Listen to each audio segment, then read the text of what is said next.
Welcome to TU Berlin. In the next minutes, you will learn a lot about entrepreneurship and you will learn a lot about the entrepreneurial ecosystem in Berlin. My name is Jan Kratzer. I'm Professor for Entrepreneurship at TU Berlin and I'm the Director of the Center for Entrepreneurship at TU Berlin. In the center, we combine research, education and qualification for young entrepreneurs. And in this, we are running a lot of study programs, and the core of the study programs is what we are telling you in the movie. The Center for Entrepreneurship provides modern education at students in the frame of many projects. The main projects are ICT labs and Climate-KIC, which are European projects. The first one serves to develop new technology in informatics. The second one serves to find solutions to climate mitigation and adaptation. Within this frame, all students follow a sequence of courses that provides them with knowledge.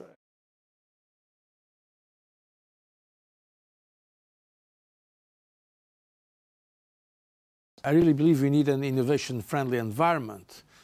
We need now to be able to turn great ideas that we have in Europe into products and services that will bring to our economy growth and jobs. We have put in place our new Europe 2020 strategy that was designed to build a balanced, knowledge-based economy, having at the very heart education, science, research and innovation. And that's when we have adopted our Innovation Union flagship initiative. And we have also created a network with headquarters in Budapest, the European Institute for Innovation and Technology, that is bringing together universities and businesses in what we have called the KICs, the Knowledge and Innovation Community. So my message is very clear. Science does indeed matter for the future of Europe. I would even say the future of Europe is science. We are working on improving framework conditions for entrepreneurs. For instance, with our initiative for what we have called the European Industrial Renaissance.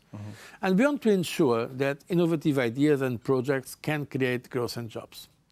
My conclusion is simple. We are building now a strong, united, open Europe in science, in research, innovation. There are now great new opportunities that are arising from science, according to foresight, and I think it's an exciting place to be Europe.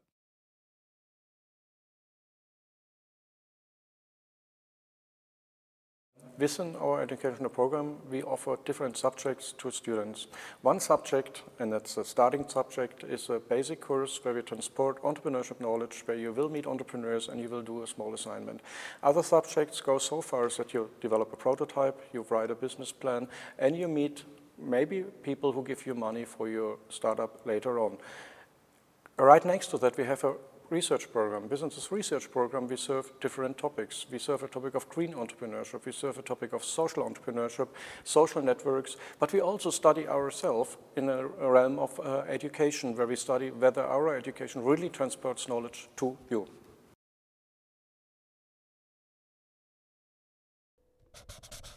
Hello, welcome to the first lecture, Basics in Entrepreneurship and Innovation Management. The first thing I want to do is to go shortly with you through innovation and entrepreneurship as scientific discipline.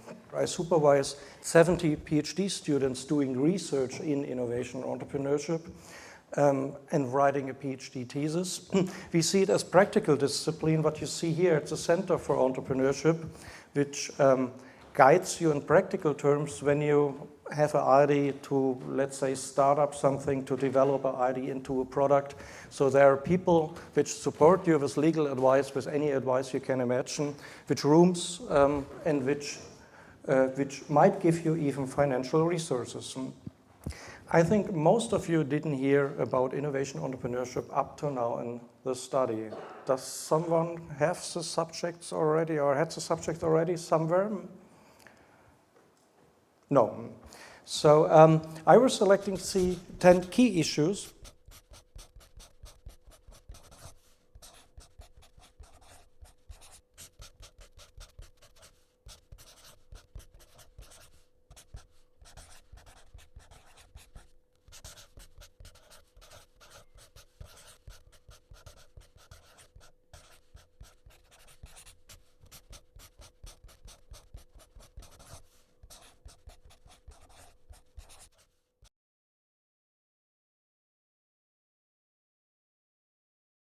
The most key issue I see is the human aspects of innovation.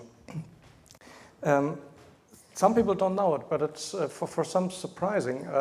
When you go to an investor as team and you come there with an idea, most investors will not look at your idea, or only secondly, most investors will look at you as a team.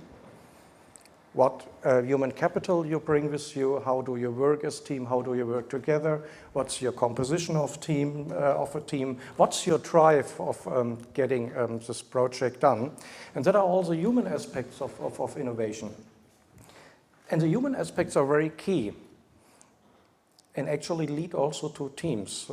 What we see, and there's also, let's say, some statistics about it, most startups fail because the team is failing.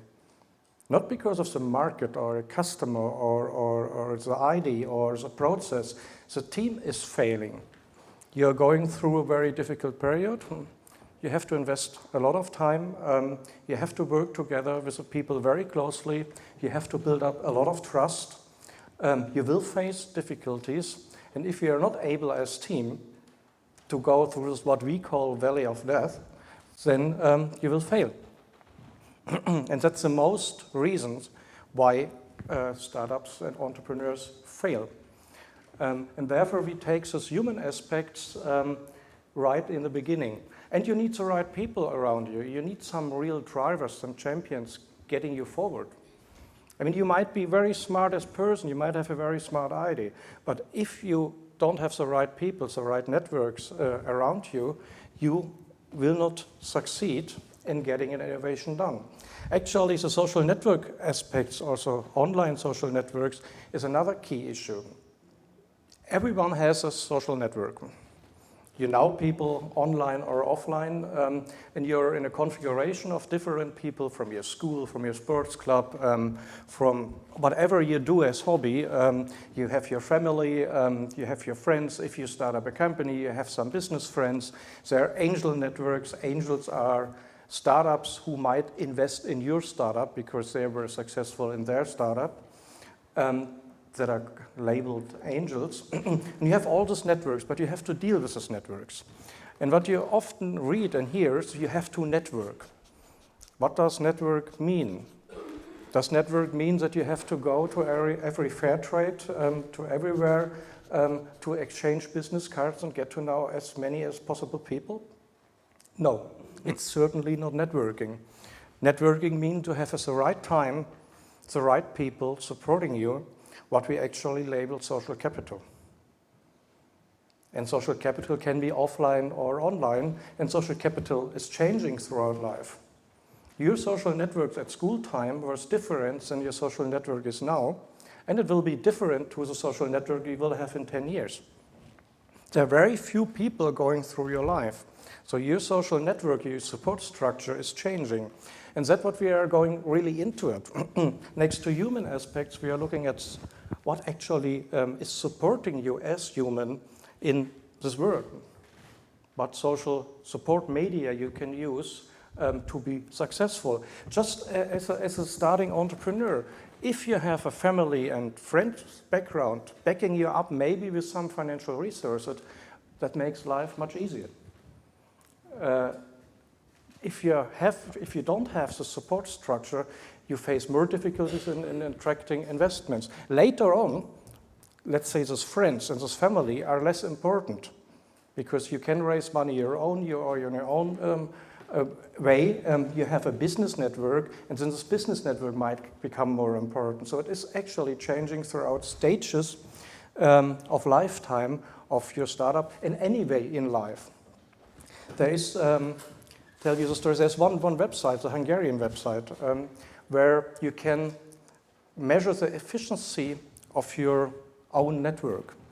And there's research done showing you that if you have too many overlaps between your groups, so that means if you have your old school class or your friends, your football team, and if all those people know each other as well, your network is not efficient because you have a redundancy in retrieving information and giving information. So if you cut off those ties, your network becomes much more efficient. And there you have a website where you actually can put in your own personal network, and it shows you which friends you have to leave to make your network more efficient. And there's research done that you're, as company and as an individual, that you're more successful if you have an efficient network. I don't say you should completely strive for it, but there is something behind that. Lead user. I don't think any one of you has ever heard about lead user. You know what opinion leaders are? So there are public opinion leaders, people who are in the press, who are really popular, which have a certain dress, a certain behavior, and people tend to copy this behavior or the dresses or this brands these people are wearing. You have also local opinion leader among you. In every group, there are people more or less dominating opinions and influencing others by their choices, product choices. It has become very important for marketing. 20, 30 years ago, commercials at TV, posters on the street were used to let's say, transfer the idea of a product. It's not working anymore. Not at your generation. Your generation is trusting the comments you have on online platforms, on offline platforms. If someone around you likes something or doesn't like something, so marketing has become much more difficult, and particularly for startups. Just imagine you develop an app. You want to, let's say, sell something or create a service. This app only works if someone knows this app. I mean, it can be very smart and very good, but if nobody knows it, and a significant number of people know it, it won't work. So for this, you need some means of marketing, and you actually need some means of online marketing, getting the idea transported. And then knowing about opinion leaders and the functioning of opinion leaders in social networks is particularly important for you in getting this idea out and getting enough customers to get your app running.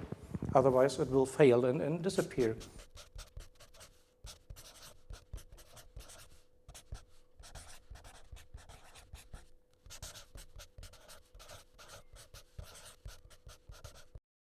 For creating an app, you might need lead users. Lead users is a concept developed by science in the late 80s. And then adopted in the late 90s by business.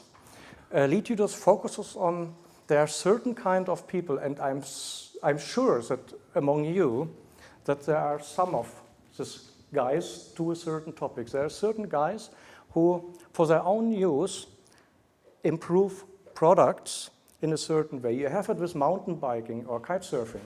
So actually the users of these products improve the product in the functionality and technology. Not the producers of mountain bikes or kite surf equipment is doing that, the users are doing that. A perfect example is Lego. Lego doesn't have any own product development anymore. There is no department. Lego products are developed by freaks, by lead users. There are people around the world who work on platform on new Lego products. And if you have an idea, you get a prototype produced by Lego. But the whole product series are produced by customers, by users of the product. And that's interesting in many aspects. If you're able to attract, or you have lead users in your team, or you use the knowledge of lead users, then you're far ahead. I mean, we did our own research at a blog called Plumbing.com. It's about plumbing, obviously. And there are 7,000 people speak about all what can go wrong in restrooms and kitchens and so on, and how you have to fix it. For instance, Airbus is posting there some problem issues about toilets on airplanes. And not all the 7,000, but some of the 7,000 people discuss about it, and they try to attract some lead user positions on what they have to do in the future. So they are purposefully looking for this, let's say, in tendency, forward-looking knowledge some people carry and others don't. And that's something new, but you have to understand the concept and you might include it into your business plan, into your business.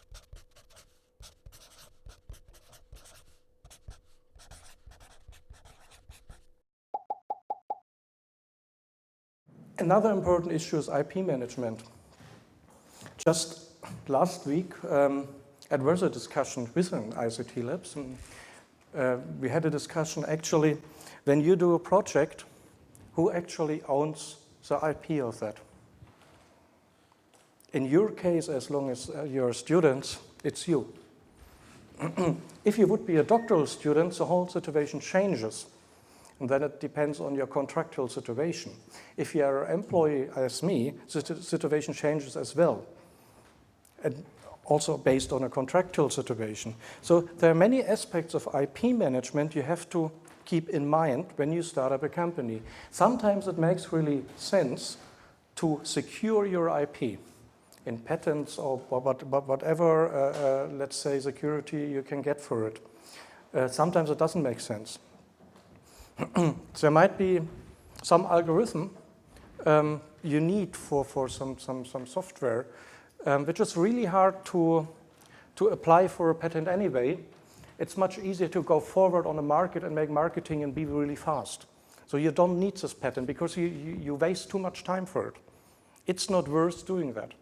There are other things where you really have to make sure that you get a patent on it to go on in your startup. And that's a very complicated law, particularly in the internet communication technology.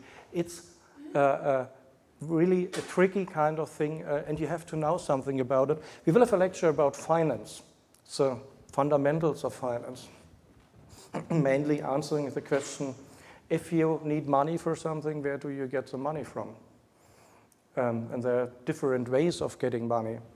Your friends, your family, banks, venture capitalists, angels, crowdfunding, where do you get some money from, and what's cons and pros of where do you take some money from?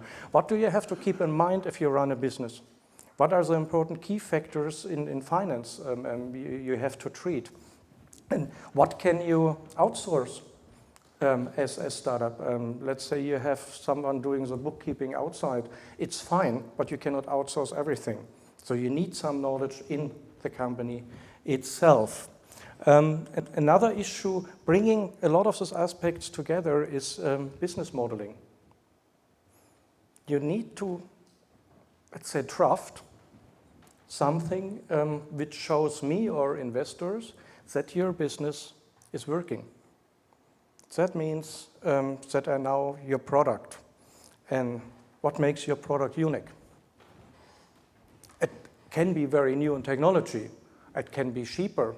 It can have another color or whatever. But I need to know what makes your product unique compared to products on the market, because otherwise you won't sell anything. I need to know your customer. To whom actually do you want to sell your product? I need to know the ways. How do you bring the product from A to B? I need to know who's doing that. What kind of people doing that? How do you do that? I need to know revenue streams. How do you earn money back? And you all know, I mean, we have many startups, particularly internet communication technology, where it's really hard to earn money back. There are different, let's say, ways to do that. A lot of things are tested, but you know your own. You are not really willing to pay for things you use at the internet. So nobody is. We are used to using the things for free. But they cost money in producing the services and products.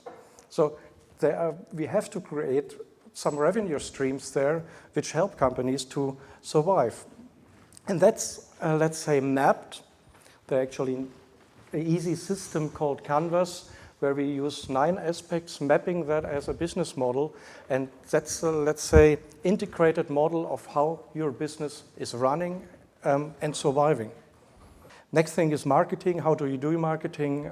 It's about design, because most of students at technical universities forget that customers really like design. Just look at these nice Apple laptops over there. It's just design. I mean, they are not better. They just look nicer. And that's with many things. There's something where you just change the color and people. It was a research on a coffee machine. That was the same coffee machine in red and in white. And you could sell this white coffee machine a lot and nobody was buying the red coffee machine. And that's just a very small detail in design which is deciding. So you have to think about design, whatever you do. If it is a physical design or it's, let's say, your screen design, whatever you do, design is an important issue of attracting customers. And that's something we do in marketing and we discuss in marketing. We will do something about project management. Project management means how do you run projects? How do you plan projects? How do you run a portfolio of things you do? So that let's say you're not only with one product out of the market and then everything is gone.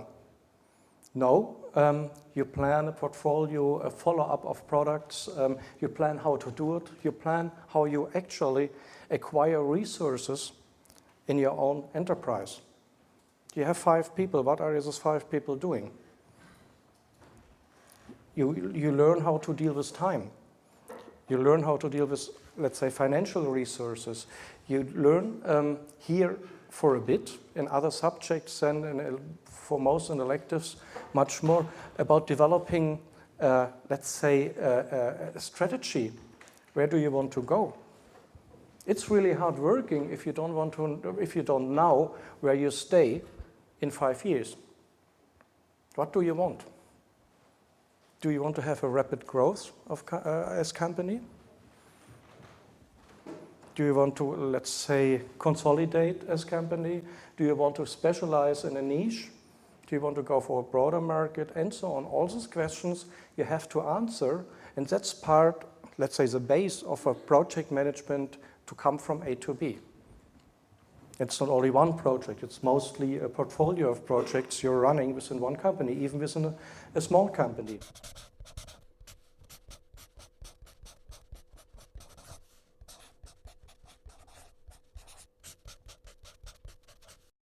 And that also involves point 10, managing stage gate processes. You need to have somehow a management control of what you do. You invest in human resources in whatever, money and time. Time is most often, in the beginning, more costly than money. And stage gate processes are actually developed in bigger companies to control the flows of money. So that you have a certain point in time where you say, okay, now we have a look at it. Is it according to time? Is it according to budget? Is it according to the specifications we have, let's say, defined in the beginning? Do we stop the projects or do we go on with those projects? It's a tricky thing because you reach a point where you have invested so much that it does not make sense anymore to stop the project. And that actually shows, if you look at the European projects, for instance, European Space Agency or all bigger projects, it's always the case that they are running longer with more budget and needing more time. As private company, you cannot afford that. So you cannot afford millions and even billions of money by having planning processes and stage gate processes as, let's say, in official projects. Just imagine that for Hewlett-Packard, a new generation of printers will cost around 500 to 800 million in the development. And you have 1 year of earning the money back because then you already have the next generation on the market. If you make one mistake there, and you're going into the wrong direction, you lose a lot of money. And there are many examples. I mean, your generation might not remember, but in the beginning of 19th, Sony introduced a very small CD. So you have these large CDs, which actually have a huge market, and a very small CD. Then Philips invested 1.5 billion of redevelopment of the same CD because Philips thought that's the new market. But it wasn't a new market. It was disappearing after a couple of years, and the billions were gone. So you can make very wrong decisions. In a small company, if you make a very wrong decision, it's really costing your life. I mean, it's threatening because you don't have these reserves in surviving. So let's say a proper stage gate process and proper project planning and a strategy is absolutely necessary to survive in this competing world. Another thing I wanted to say about online social networks, and I mean, most of you are in there, and we were doing a study on IT enterprises in Germany and their engagement in an online world. And you would think, yeah, as more they engage, the more customers they have, the more successful they are. No, it's a kind of non-linear. You should do, yes, you should be, let's say, involved in all those blogs and social online platforms, but don't engage too much in it, because exactly these enterprises forget about that you need a strategy, that you need a plan, and that you really need to think about what you're actually offering to someone. It's not, let's say, playing around. You really have to have a value proposition of what you're offering to someone else, and always to ask yourself, do I want to buy that myself? Would I give money for this product? That's the most tricky thing. I mean, thinking about new things you personally like is one thing. Another point is thinking about new things someone else would like, and in a best way many other people would like. And that's something you really have to ask yourself again and again and again. And being too much involved in some platforms and media will take you away from that. You're not focused enough on, let's say, your own business, on your own business model. My startup is called Fast Forward Imaging, and I'm the founder and managing director. What I really like about cooperating with the students of the TU Berlin is the fact that it gives me an opportunity to get fresh insights from someone who's not that familiar with the company yet. So basically what happens in a startup is that at some point you always walk around with blinkers. You always have a very specific view of your problems. And bringing someone in who takes a fresh perspective on those issues can be extremely helpful. Our name of our startup is Trustami. I'm one of the 4 co-founders. I'm responsible for marketing and financing. We expect actually a lot of the cooperation with the TU students. First of all, they are from various countries and various programs, so we have the chance to bring diversity into our team with those students. They bring new insights and new perspectives that can be very interesting for us because we do have a global product. So that's one of the aspects. The other aspect is to have new minds and new students with enthusiasm joining our team and actually contributing to our success. My name is India, and the name of my startup is Remote Rehabilitation Technology. And I'm the co-founder of this company. We started it 12 years ago, the project, and since 2005 we started building this project. I expect of the cooperation with the TU Berlin students to find new members for our team, because right now our team is just consisting of 5 people, which is just way not enough to actually fulfill all the tasks we have to do right now. So we are happy about every person who wants to help us in our company.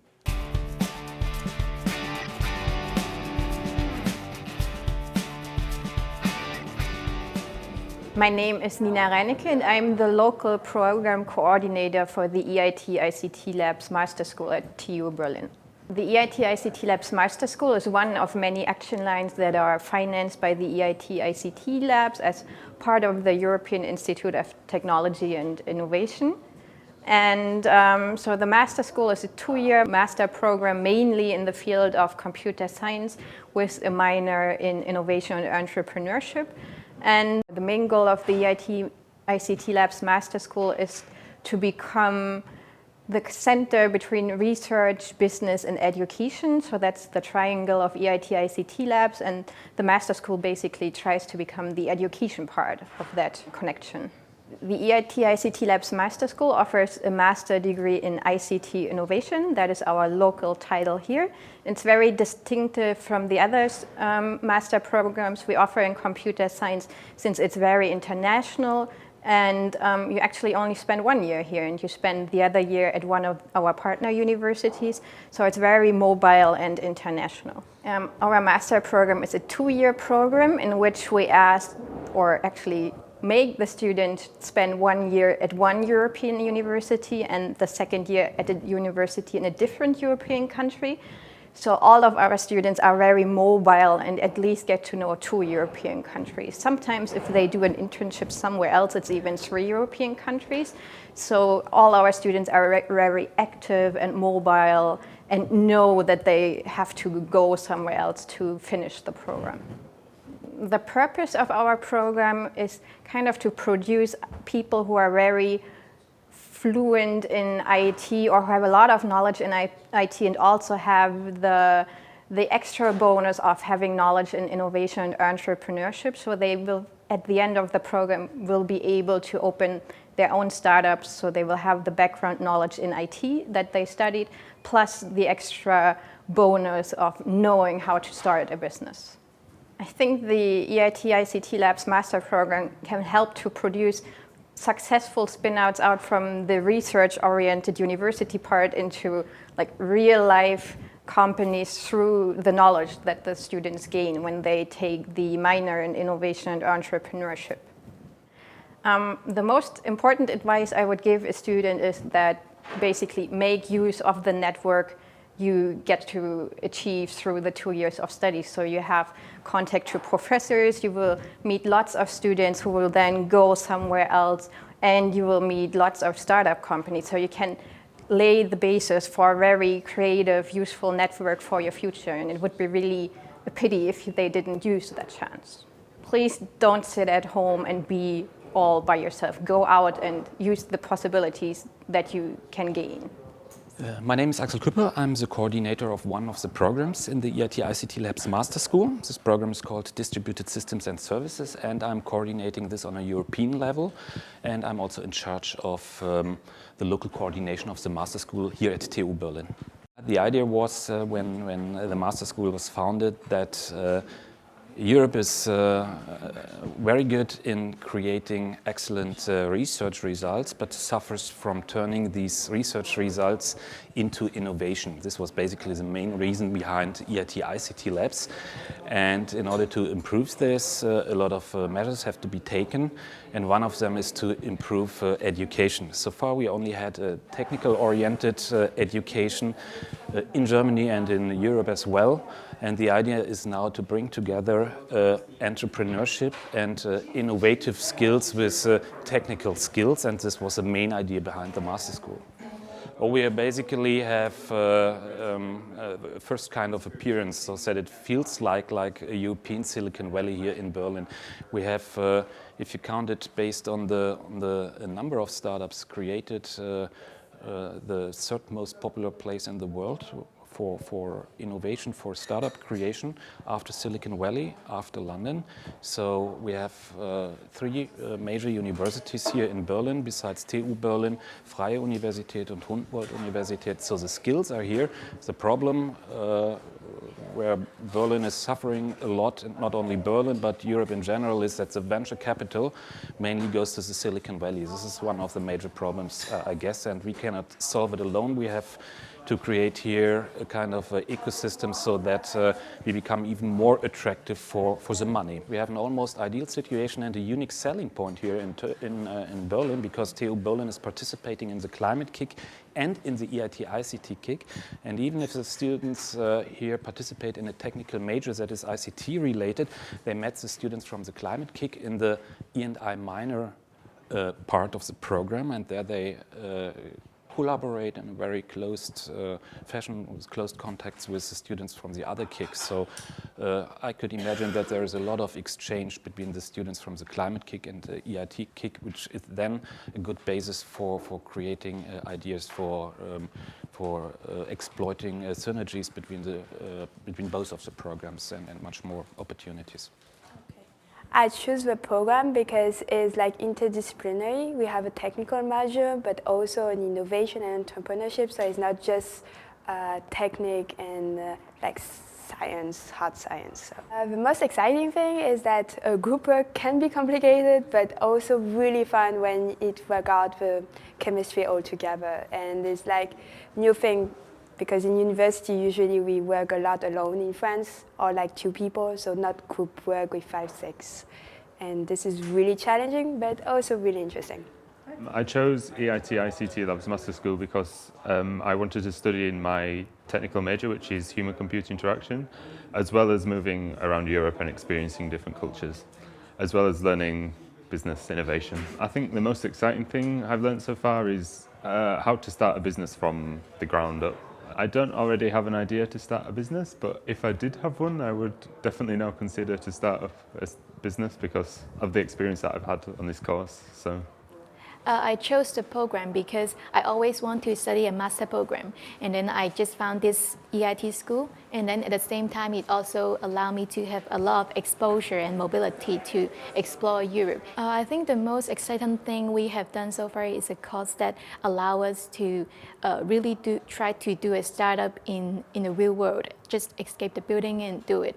And then during the whole project we have a lot of challenges, and then we also have a lot of collaboration work with outside people and also within the group. I think, it's a very good teamwork. The most interesting stuff we learned till now is how to build a startup from scratch, along with a lot of different things related to innovation, entrepreneurship, business, finance, and these things. If I could describe this program with 3 words, I would say international, Innovative, flexible, Diverse.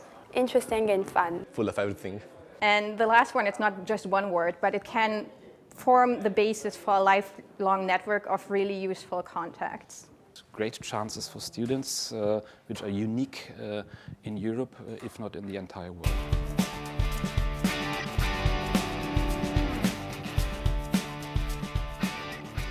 Hi, my name is Nora Kempman and I'm the education lead of the German Climate-KIC team. And as lead, I coordinate all the educational programs that we offer here in Germany. The education program of Climate-KIC aims at educating future entrepreneurs, both at the graduate and the postgraduate level. We also offer courses in climate innovation entrepreneurship for professionals and executives. All our programs foster our students and participants' creativity and problem-solving skills, and they teach them how to develop business ideas that help address the challenge of climate change. The Climate-KIC Master Label Program is a very innovative educational format that is offered to master students who are enrolled in selected master programs at TU Berlin, and that offer them an additional qualification in climate innovation entrepreneurship. I believe that the added value of the Climate-KIC Master Label Program is first its contents. The summer school, where students learn how to develop a business idea and write a business plan, courses in entrepreneurship and climate science, soft skills courses such as ideation and pitch training, and so on. Second, it's the network. All our participants and students gain access to our Europe-wide and, in fact, global network of like-minded students and professionals, of Climate-KIC partner organizations and companies and startups. And third, it's our exceptional support system. Through our mobility program, for example, students can do an internship abroad for 3 to 6 months, and we help them to find the right placement and to get financial support for their project. In addition to our master and PhD program, we also offer the Journey, which is our 5-week summer school. We offer Sparks, which is the series of inspirational lectures of climate scientists and entrepreneurs. We offer PhD summer schools, and the Greenhouse program, which helps teams with a startup idea to test their idea, to build a prototype, to do market research, and so on. When we recruit for our programs, we always look for talented, bright, and proactive students. But the most important thing we look for is entrepreneurial spirit. So that is the desire to have impact, the desire to initiate and drive change, and the desire to find solutions to pressing problems of our times. The chair of Entrepreneurship and Innovation Management at TU Berlin is vital for the existence and the success of Climate-KIC's educational program. The chair offers the entrepreneurship courses that are at the core of the Master Label program, for example, such as the Venture Campus, where students learn how to write a business plan and develop business ideas, or the Entrepreneurship Basics lecture, where students learn all about the fundamentals of entrepreneurship, such as HR, marketing, entrepreneurial finance, IP management, and so on. TU Berlin is the only university in Germany where the Climate-KIC Master Label program is offered, which shows that TU Berlin sees that Climate-KIC is one of the most pressing challenges of our times, and its willingness to bring in its technological and scientific expertise to educate the climate innovators of the future. The most important advice I would give someone who starts a Climate-KIC program is use the network and the support system we have in place. Link up with other members of the network. Talk to the startups and get their advice. Enroll in the pre-incubation or incubation programs we have in place in order to develop your business ideas further. One thing I think students or participants of our educational programs at Climate-KIC shouldn't do is to believe that the courses or the certificate at the end of the program is what counts. It is really all about the network and the opportunities that Climate-KIC offers to all those who have ideas and want to implement them. My name is Amelie Krüger and I'm an education manager at Climate-KIC Germany. I'm responsible for the Climate-KIC Master Label and in particular for the so-called mobility, which is part of the program. In our program, mobility means doing an internship, research for the master thesis or study abroad. Our students have the great opportunity to gain hands-on experience and even get financial support for it. Climate-KIC offers a scholarship which is based on a country-specific monthly rate. Our Climate-KIC partners are very interested in our students because they know that we only recruit excellent graduate students with great knowledge and skills. For our Climate-KIC startups, it's crucial that our students get financial support through the Climate-KIC scholarship because these young companies would struggle to pay the students a salary. My advice for our students is to make the most of their mobility experience because it's a great chance to try something new and to step outside their comfort zone. Our goal is to educate the change makers of tomorrow.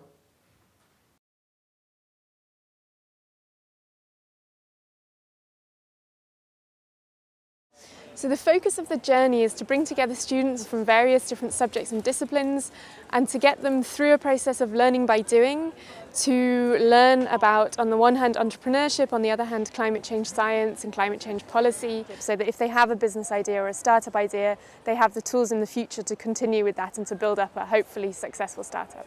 We want to educate our green innovators and entrepreneurs of the future. I think the journey will equip me with the entrepreneurial skills, with the business understanding, also with the thrive, the network and the creativity to take new ideas into the real world and see them happen. You learn a lot about the different technologies that I never had a clue about before, but it's more about that. It's a great way of kind of learning to think outside of the box, learning to use your initiative and perhaps be out there with your theories and ideas. So we were looking for people to actually invest in the technology and buy electric cars, which is one of the problems that the industry is having at the moment. People aren't motivated to buy the technology. So we're looking at different ways of solving that. I participate because I'm really interested in business, and I think that good business needs to have also the impact on our society. And I think that the most important part right now of our society is the climate changes. We have a good community now because together we are a huge team now, and I have a big network because of the 5 weeks here. 3 words to describe this journey would be partners, knowledge, inspiring, creative, exciting, business, learning, diversity, great fun, uniting and inspirational.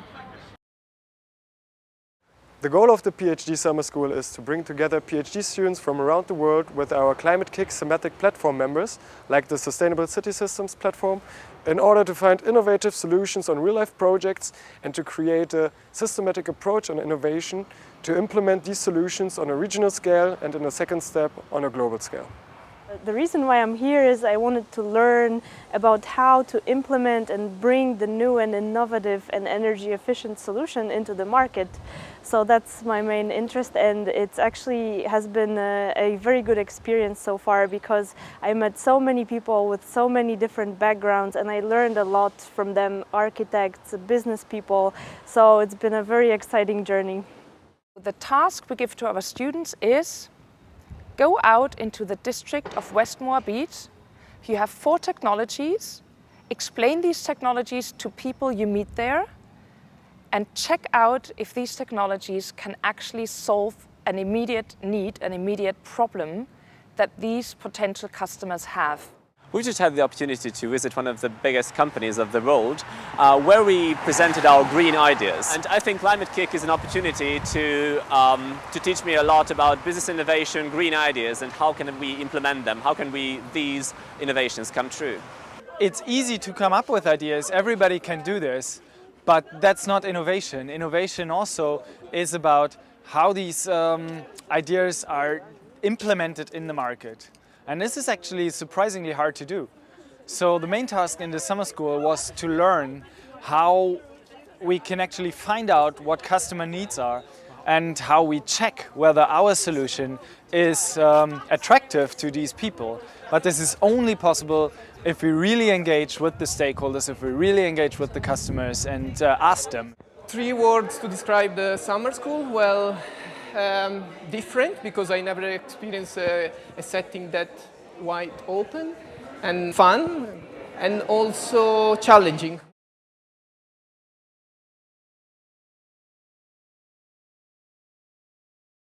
Today is really about showing our activities here at Climate-KIC in a rather loose format together with our partners. You're going to hear a bit about the TU Berlin's engagement. You're going to hear about an inspirational speech by John Schellenhuber. There's going to be pitches by our activities and a panel discussion. I'm very pleased to have John Schellenhuber here, who's the director of the PIC and also governing board chair of the Climate-KIC, and we'll hear more from him later on. And the majority of society will only support bold steps forwards if they feel they are feasible. So in the end, it's innovation which is key. You have to simply demonstrate that here is a door you can open. It only has to be opened a few inches, but you have to see the light behind it. And that is precisely what Climate-KIC is going to do. We will open doors and we will shed light on the future, and hopefully we will not open 10 doors, but 1,000 doors. And you are the door openers. Thank you.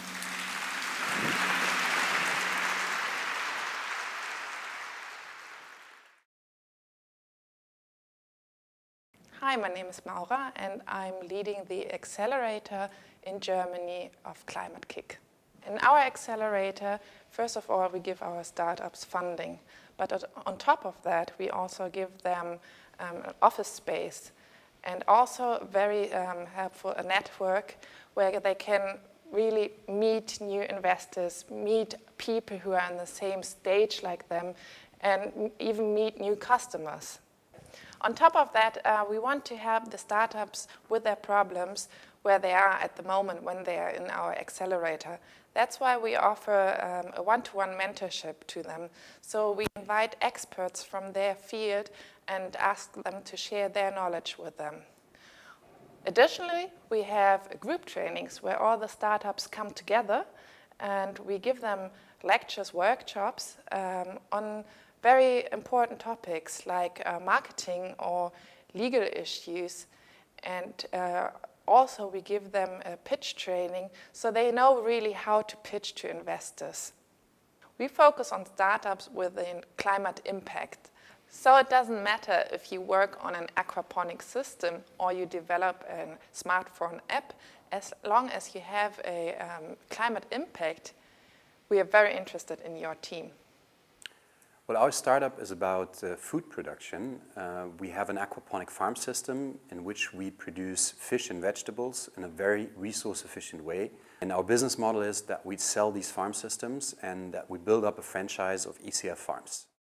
in cities. The problems are always the same for startups. Limited time, limited access to capital, limited access to human resources. When we joined Climate-KIC, we got the support, we got a grant basically that helped us sort of survive over the months and to become more clear on our business model. We had access to a great network. We had the chance to participate in the Cleantech Open and the luck to win the Cleantech Open, which helped us then in our investors' talks. And so for us, it was well worth being part of Climate-KIC. For everyone who's interested in sustainable companies that have a climate impact, I think it's a very well organized network, and it's well worth to be part of it. So I co-founded Plugsurfing in 2012 with Jacob van Zonneveld, and we make apps to help electric car drivers find and pay for electric car charging points. We believe that we were quite successful at the beginning before Climate-KIC, but what Climate-KIC then added to us was a lot more structure. It gave us good support in the business networks, and it also gave us good mentorship, office space, and some financial support as well, for which we were very, very grateful. It really helped to accelerate what we were doing. So Climate-KIC is quite a rare breed because it's people there who really genuinely want to help you out. They give you a lot of their time. They give you money, so they don't take any equity in your company, for example. They just want to support you and really see your business grow. We have supported over 50 startups within the last 4 years in our Climate-KIC Accelerator here in Germany. So they have raised over 18 million euro for their own startups from external funding.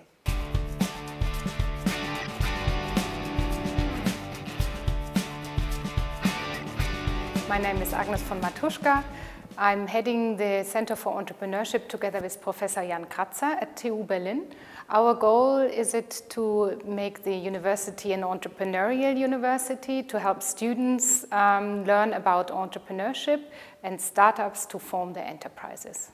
Our main task in the Center for Entrepreneurship is really to support students if they come with an idea or already with a business plan, to help them to really qualify the paper, to write a business model canvas with them, to help them acquire stipends, like the Exist stipend that is given by the Federal Ministry of Economics in Germany. The teams that enter our incubation process will get rooms for 12 months. They will get a lot of support in respect to team, marketing, and finances. We do have our own business angel club here, for example, where we present in average 12 teams a year. And half of them have been getting finances during the last years. We do support them with entering the Berlin startup ecosystem, with getting contacts to cooperates, to companies, to industry. We just present our network that we have here at TU Berlin to help the startups the most. On top, we do a lot in incentivizing students to think about entrepreneurship as an alternative career path. To say a lot of still scientists and engineers wish to start either as a professor or enter big companies like Siemens or Daimler. We try to really establish the possibility to also become self-employed, and that's why we present a lot of role models, alumni from TU Berlin that have been successful entrepreneurs are attending our lectures and courses so that the students can really learn from the real life. The mission and vision of the Center for Entrepreneurship is to make the Technische Universität Berlin really an entrepreneurial university. We also try to embed the university in the cool Berlin startup scene. Our advantage is that we can derive startups from 7 faculties of technology and science, and that we always have very interested scientists that come to us, around 15 a week, and ask for support and help to form their startup enterprise. From our Center for Entrepreneurship, there are around 20 high-tech startups that emerge every year. And since 2012, 20 of our startups have received funding. We also had a survey on how much employees and turnover our startups would generate, especially in the region. And we found that in 2013, There's an average of 20,000 employees that have been employed by our startups, and they had a turnover by 2.7 billion euros. That's impressive numbers, and the most important point is that 65% of them stayed in the region of Berlin and Brandenburg and therefore strengthen our ecosystem here in Berlin. If you are an interested student, wanted to know and to learn about entrepreneurship, then come and visit our website or our Facebook account. Everything is up to date, and you will find all the activities there. We're looking forward to meet you in our incubator, so please come by. My name is Matan. I'm the co-founder of Aqualution.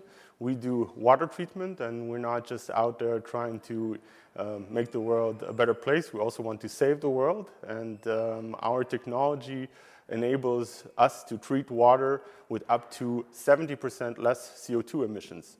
So when we first approached the TU Gründungsservice, I guess we were still rookies. We didn't have any idea about what it takes to start a successful company. And I'd say we've gone a long way in the past 2 years, and we are very much business and market oriented right now.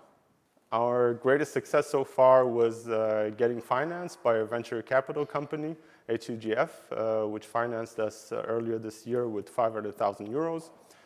Additionally, we secured our first pilot customer this year. So right now we're at the verge of commercializing our technology. We will penetrate the market with the first product in early 2015. We're also trying to raise more money at the moment.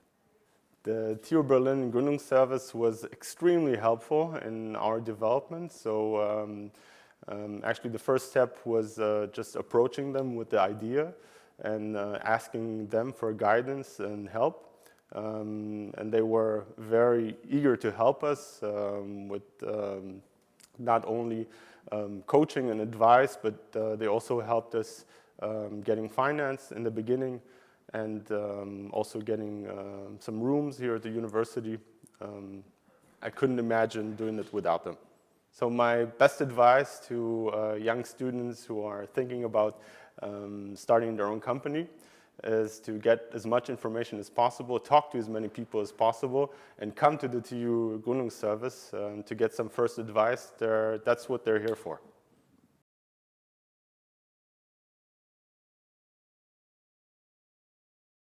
We offer sustainable water treatment plants in container format, and it's a great pleasure taking part of the ACES Award. It's a great platform to get ourselves acquainted across Europe. We hope to become the lead supplier of water treatment plants for this container format. Your future is being part of the entrepreneurship community in Europe. I hope you understood this.